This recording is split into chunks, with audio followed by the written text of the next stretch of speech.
પાલાસિનોર chemical dumping સાઇટનો ફરી વિરોધ વંટોળ. Dumping site બંધ કરવાના સૂત્રોચ્ચાર સાથે ગામના લોકો રસ્તા પર ઉતરી આવી કર્યું ચક્કાજામ. ઝેરી કેમિકલ્સ ડમ્પિંગ સાઇટ બંધ કરો સૂત્રોચ્ચાર સાથે ગામના લોકો રસ્તા ઉપર બેસી ગયા. લોકો દ્વારા અમદાવાદ લુણાવાડા હાઈવે પર બેસી ચક્કાજામ કર્યું. કેમિકલ ડમ્પિંગ સાઇટ બંધ કરવાની માંગને લઈને લોકો રસ્તા પર બેસી ચક્કાજામ કર્યું.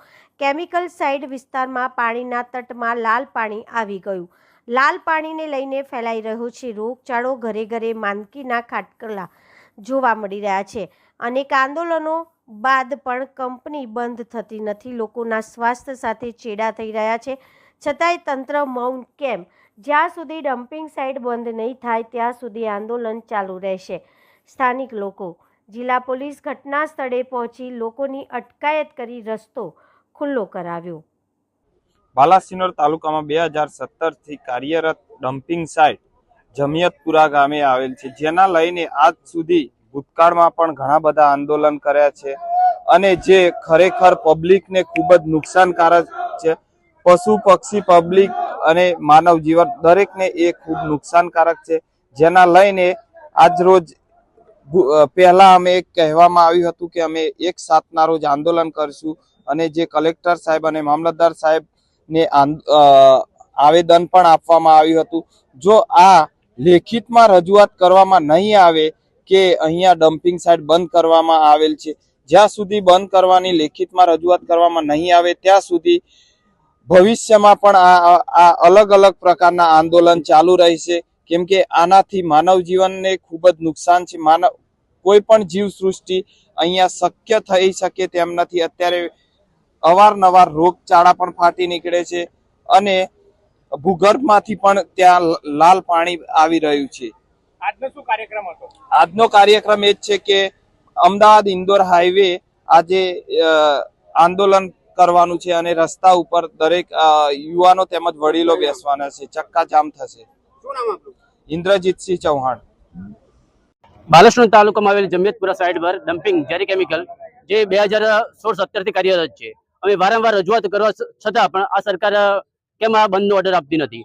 ભૂતકાળમાં અમે આમરણ ઉપવાસ કર્યા, ધરણા કર્યા, લિખિતમાં રજૂઆતો કરી, ધારાસભ્ય શ્રી દ્વારા વિધાનસભામાં રજૂઆત કરી, પણ આ ડમ્પિંગ સાઇટ કાર્યરત છે.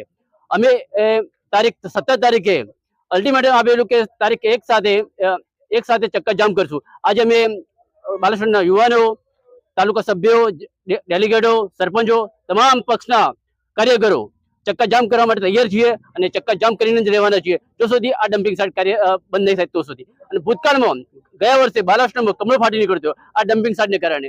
એ સમયે 17 થી 18 મૃત્યુ પામ્યા હતા. અત્યારે અનેક પ્રકારના રોગો ફાટી નીકળ્યા છે.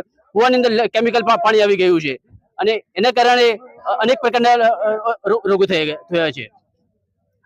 અમારી એક જ માંગણી છે, જો સુધી આ ડમ્પિંગ સાઇટ કાયમી ધોરણે બંધ ન કરવામાં તો અમે આ રીતે આંદોલન ચાલુ રાખશું. જય હિન્દ, જય માતાજી. હિતેન્દ્રસિંહ સોલંકી. બાલાસિનોર ખાતે આજે અમદાવાદ ઇન્દોર હાઈવે ચક્કાજામનો કાર્યક્રમ રાખેલ છે.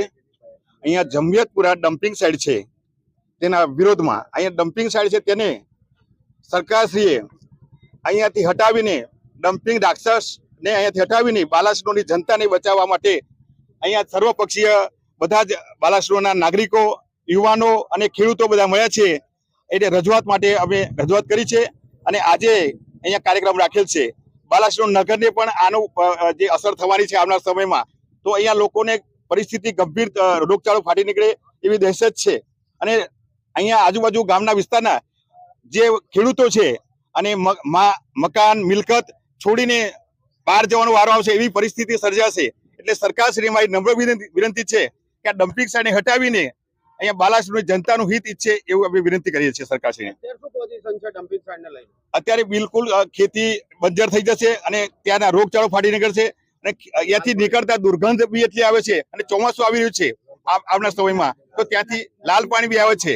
તો નજીકના આજુબાજુના કુવામાં અને બાલાસિનોર ત્યાંથી નગર ફક્ત 2 કિલોમીટર છે. ત્યાં નગરના જે બોર કુવા છે અને દરેક જગ્યાએ પાણી આવશે એને લીધે રોગચાળો ફાટી નીકળશે. અને અગાઉ પણ કમળો આ દરેક રોગચાળો ફાટી નીકળ્યો બજારમાં આના લીધે. શું નામ આપનું? વિરેન્દ્રસિંહ ચૌહાણ. બાલાસિનોરમાં વિસ્તારમાં આવેલી એક ડમ્પિંગ સાઇટ છે જે કેમિકલ વેસ્ટનો ડિસ્પોઝલ થાય છે. એમના વિરોધમાં લોકલ માણસો અને આગેવાનો દ્વારા આજે ઇન્દોર હાઈવે ચક્કાજામનું એલાન આપવામાં આવેલું હતું. એની તકેદારી અને કાયદા વ્યવસ્થાનું કોઈ ભંગ કે અડચણ ન થાય એ માટે પોલીસ ડિપ્લોયમેન્ટ કરેલું હતું અને તકેદારીના પગલાં લીધેલા હતા. એના અનુસંધાને આજે જિલ્લા પોલીસ અને કોઈ અમુક PSI, PI અને પોલીસ સ્ટાફ ડિપ્લોય કરેલો હતો. તો ઇન્દોર હાઈવે તો અમે પ્રિઝર્વ કરેલો હતો, ત્યાં કોઈ દેખાવ નથી થવા દીધા. પણ ઇન્ટિરિયર રોડ ઉપર 101 જેટલા માણસો આવી અને દેખાવ કરેલા હતા, પણ એમને પણ અમે રોડ ઉપરથી હટાવી અને એને ડિટેન કરેલા છે.